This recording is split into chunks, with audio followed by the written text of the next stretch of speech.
नमस्कार प्रेक्षकांनो, मालिकेच्या पुढील काही भागांमध्ये आपल्याला पाहायला मिळणार आहे की जे घरी आलेले असतात. लीला पुन्हा त्यांच्या मागे लागते की जे तुमचा चहा, अहो तुमचा चहा, हे सगळं तिचं बोलणं चालू झालेलं असतं. आणि त्याच वेळी इकडे आपल्याला पाहायला मिळतं की लीलावर जे चिडतात आणि तिला म्हणतात की थांब जरा, इथे बस बरं तू आधी. लीलाच्या हातातला चहाचा कप ते घेतात, बाजूला ठेवतात, लीलाला बसवतात आणि म्हणतात काय चाललंय तुझं हे सगळं? म्हणजे मला हे नाही पटत आहे. मला माझी लीला हवी आहे. माझी लीला कुठं हरवली आहे? म्हणजे मी ज्या लीलावरती प्रेम केलेलं आहे, मला जी लीला आवडते ती, अगदी माझ्याशी माझ्याकडे हट्ट करणारी, हट्टाने प्रत्येक गोष्ट मागणारी, त्याचबरोबर वेंधळेपणा करणारी, तू ही परफेक्ट लीला व्हायला लागलेली आहेस, ती नको आहे मला. इम्परफेक्टच हवी आहे तू. आणि त्याच लीलाच्या मी प्रेमात पडलेलो आहे. त्यावेळेस लीलाला आठवत असतं की तिला दुर्गा बोललेली असते. दुर्गाने तिला सांगितलेलं असतं की एजंटच्या मनावर जर राज्य करायचं असेल तर या गोष्टी सगळ्या झाल्या पाहिजेत, असं तिचं बोलणं असतं. आणि त्याचबरोबर आपल्याला पाहायला मिळतं की जेव्हा हे सर्व घडत असतं तेव्हा लीलाला तर वाईट वाटलेलं असतं, परंतु एजे तिला समजून सांगत असतात. एजेने तिचा हात हातात घेतलेला असतो.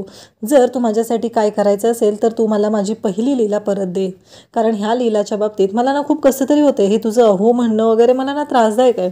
तेव्हा लीला म्हणते की मग काय म्हणू तुम्हाला? अहोच तर म्हणलं पाहिजे ना. तुम्ही माझा नवरा आहात, मी तुमची बायको आहे, मग बायकोने अहोच अशी हाक मारायची असते ना, असं लीला एजेंना बोलत असते. एजे लीलाला जवळ घेतात, तिच्या गालांवरती, डोक्यावरती हात फिरवतात आणि तिला समजून सांगू लागतात की बाळा असं नाही करायचं म्हणत तिला ते बोलत असतात. कारण तू जी लीला आहे ना पहिली होती तशी, तू परफेक्ट एजेची परफेक्ट लीला वाटायला लागलेली आहे, ती नको आहे मला, असं एजे सांगत असतात. आणि मग एजे लीलाकडून प्रॉमिस घेतात आणि ते अगदी लीलाच्या स्टाईलमधलं प्रॉमिस असतं. मग लीलाला आणि एजेंना दोघांनाही छान वाटतं. त्यानंतर आपल्याला पाहायला मिळतं की दुसऱ्या दिवशी सकाळी एजे उठलेले असतात, लीलाकडे पाहत असतात. लीला शांत झोपलेली असते. लीलाच्या जवळ जातात आणि तिच्या फोरहेडला किस करतात.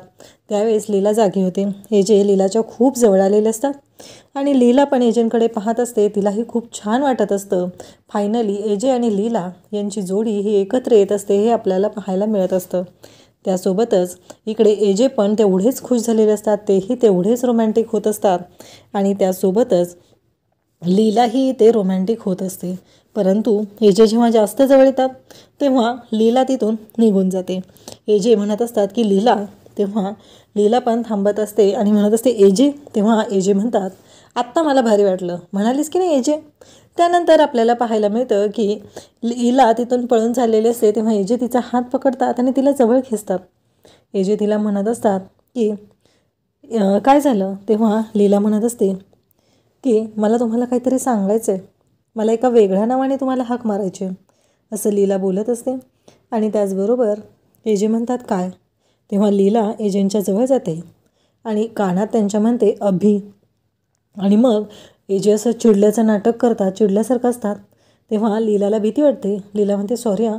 तेव्हा लीला तिथून निघालेली असते. एजेंनी लीलाचा हात पकडलेला असतो आणि स्वतःच्या जवळ खेचलेलं असतं आणि तिला म्हणत असतात की मन.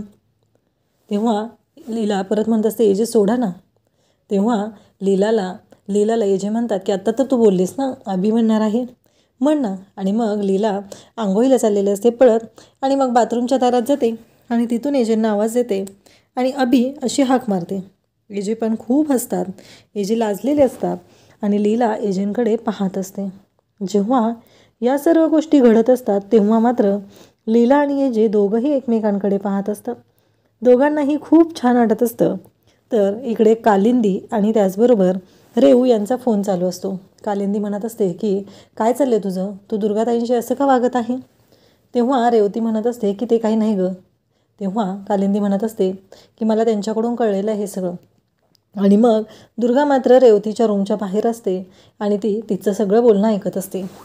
मग रेवती सांगत असते की अगं आई, मला असं वाटते की आपल्या ताईवरती जो हल्ला झालेला होता तो दुर्गा मॅडमनीच केलेला आहे. बघ ना, लग्नाच्या वेळेस पण तसंच झालं होतं, आत्ताही तसंच झालेलं आहे. तेव्हा इकडे लगेचच बोलत असते ती म्हणजे कालिंदी, तुला काय करायचं आहे गं? तिचा नवरा बघून घेईल ना, तिचा नवरा आहे ना बघायला, तू कशाला मध्ये पडतेस? हे सगळं बोलणं सुरू झालेलं असतं. आणि त्यासोबतच आपल्याला पाहायला मिळतं की दुर्गा म्हणत असते हेच तर मला बघायचं होतं, कारण त्या लीलाला घराच्या बाहेर काढण्यासाठी तुझा शिडीसारखा वापर मला करायचा आहे. आणि मला ती संधी गमावायची नाही असं दुर्गा बोलत असते. त्याचबरोबर इकडे आता नाश्त्यासाठी सगळी तयारी केलेली असते. आजी तिथं आलेले असतात. आजी म्हणत असतात झाली सगळी तयारी. तेव्हा सरस्वती, लक्ष्मी सर्वजण तिथं असतात. त्या म्हणतात हो, कसं आहे लीलाईंसारखं नाही आहे ना आमचं, आम्ही लवकर उठतो आणि त्याच किशोर, प्रमोद, त्याचबरोबर विराज यांना सगळ्यांना लवकर जायचं होतं, त्यामुळं ब्रेकफास्ट तयार झालेला आहे. तेवढ्यात लीला तिथे येते. लीलाकडे पाहून त्या टोमणे मारत असतात. लीला पण अगदी सासू आहे ना त्यांची, सासूसारखीच वागत असते. ती म्हणत असते अरे वा, बरं झालं तुम्ही केलात ते, आता तुम्ही बसा, एवढा तुम्ही ब्रेकफास्ट बनवला आहे, वाढायचं तर काम मी करते असं ती म्हणत असते. आणि प्रत्येकीला अगदी खुर्ची बाहेर काढून बसायला लावत असते आणि मग तिथं वाढायला उभी राहते. त्याचबरोबर सरस्वती, दुर्गा, लक्ष्मी यांना जे जे आवडतं ते वाढत असते. कचोरी वाढत असते, समोसा, ढोकळा सगळं देत असते आणि त्यासोबतच बोलत असते. त्याचबरोबर आपल्याला पाहायला मिळतं की जेव्हा ह्या सर्व गोष्टी घडत असतात तेव्हा मात्र दुर्गाला कळत नसतं की आता हे सगळं क्रेडिट लीलाला जाणार आहे. आणि तेव्हा मात्र लीला आणि त्याचबरोबर हे सगळेजण पाहत असतात. त्याचवेळी इकडे आपल्याला पाहायला मिळतं की जेव्हा या सर्व तेवढ्यातच एजे तिथे आलेले असतात. एजेंना पण लीला चहा द्यायला जाणार असते, तर सरस्वतीने मात्र एक मोठा गोंधळ घालायचं ठरवलेलं असतं आणि ती लक्ष्मी जी आहे ती लीलाला पायात पाय घालून पाडणार असते. तेव्हा मात्र आता तिथे दुर्गा, सरस्वती सर्वजण पाहत आहेत, एजे आलेले आहेत आणि लीलाने पण आता चांगलीच तिथे यांची सुनांची मस्ती जिरवायचं ठरवलेलं असतं.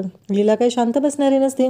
लीलाचं लक्ष असतं लीला वेंधळी नाही आहे, त्यांना दोघींना त्या तिघींना चांगलीच अक्कल शिकवत असते. सरस्वती लक्ष्मीने मध्ये पाय घातलेला असतो तर लीला अलगद तो पाय मध्येच ठेवते आणि तिथून पुढे जाते. त्यानंतर आपल्याला पाहायला मिळतं की लीला आता एजेंना चहा देते आणि ती एजेंच्या शेजारी बसते. एजेंनी लीलालाही नाश्ता करायला सांगितलेलं असतं. मग लीला त्यांच्याकडे पाहत असते कारण या सुनांनी काय गोंधळ घातलेला आहे आणि त्या लीलाच्या जीवावर कशा उठलेल्या असतात हे सगळं त्यांना माहिती असतं. आणि मग लीला मात्र त्या दोघींकडे पाहत असते आणि लक्ष्मीकडे तर पर्सनली अगदी डोळे मोठे करून पाहत असते. तेव्हा मात्र ती ज्यूस ग्लासमध्ये घेत असते पण यांच्याकडे पाहत असते. आता लीला तिची लीलागिरी करून या सुनांची कशी मस्ती जिरवणार हे आपल्याला पाहायला मिळणार आहे. त्याचबरोबर लीला ही आता ऑफिसमध्ये जाणार आहे आणि तिथे एजेंना सरप्राईज देणार आहे. तेव्हा एजे आणि लीला दोघंही बाईक राईडला जाणार आहेत. ते कशा पद्धतीने एन्जॉय करणार ते आपल्याला पुढे पाहायला मिळणार आहे. अशाच अपडेटसाठी चॅनलला सबस्क्राईब करा. थँक्यू.